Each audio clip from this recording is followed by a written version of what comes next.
Were you surprised? Actually, let me rephrase that. If they had won, would Steve Wilks still be the DC today? Well, to your first question, I'm not surprised at all. And had they won the game, I think there's a strong chance that Kyle makes a change anyway. There was just a disconnect with Steve from the beginning, and I think it's no fault of Steve's. He's a very impressive human being. When I first met him and did a lengthy, a panel with the season ticket holders in front of thousands of people, he was extremely impressive, cerebral, very much I think a head coaching kind of guy, a CEO. Maybe he's better served to be a head coach than he was as a DC with this particular team. But it's just, you got to understand, Robert Saleh and D'Amico Ryans raised Fred Warner and Dre Greenlaw and Nick Bosa. And it just was more of an internal way of which they did things here. And it was going to be tough. I was a little surprised that Kyle went outside the building to hire Steve. But what he was trying to duplicate, Andrew, was what the Niners did, George Seifert did in the early 90s when Mike Holmgren left to be the coach of the Packers. They brought in Mike Shanahan, Kyle's dad, to tweak that Bill Walsh, Mike Holmgren offense. And Mike lived in a hotel. Kyle and his mom, Peggy, weren't even there for 3-4 months. And he just watched every tape, every, ounce of film and all the audio from Coach Walsh and Holmgren and put his own spin on it. And they had heartbreaks. They lost to the Cowboys. How about them Cowboys game in 92 and 93 in Dallas before they finally got the monkey off their back in 94.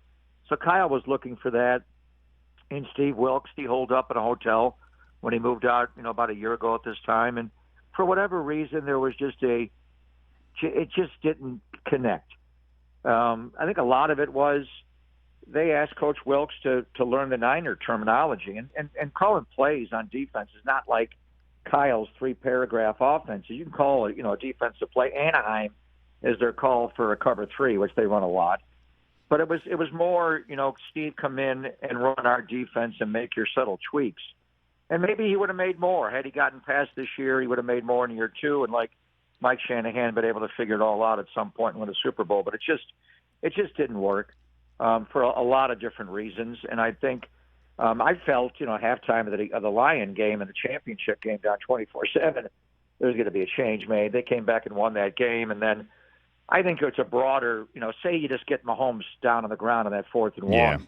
You make one play, you win the Super Bowl. It would have been harder to make a change, but I think there was a disconnect that spoke more than just one game. It wasn't that. So now the question is, what does Kyle do? Does he want to run that? It's not like every single snap is cover 3 defense, but that's basically what they major in, and then they adjust off of that. That's what Saleh ran almost every snap in the early days when we went to the Super Bowl in 19. And then, with D'Amico made a little more changing where he do more, cover 2 on one side, cover 4 on the other, and, mix in 3 and a little more 1. So we'll see if he wants to stay married to that. I think he does, but, if you go outside of the building and you talk to somebody like Mike Vrabel, now are they going to change to a 3-4 defense and ask Nick to buzz out in coverage like the Chargers do Joey Bosa? I don't think they'll do that. So the question is, do you want to go outside the building, which is intriguing because you have some of the greatest defensive coaches available that have been, maybe they're overqualified. You're really going to, get Bill Belichick to take this job or Pete Carroll or Mike Vrabel. I think more realistically, Brandon Staley would be someone. But he's a 3-4 guy. Yeah, he's a Fangio guy. It's right. More of a cover 4.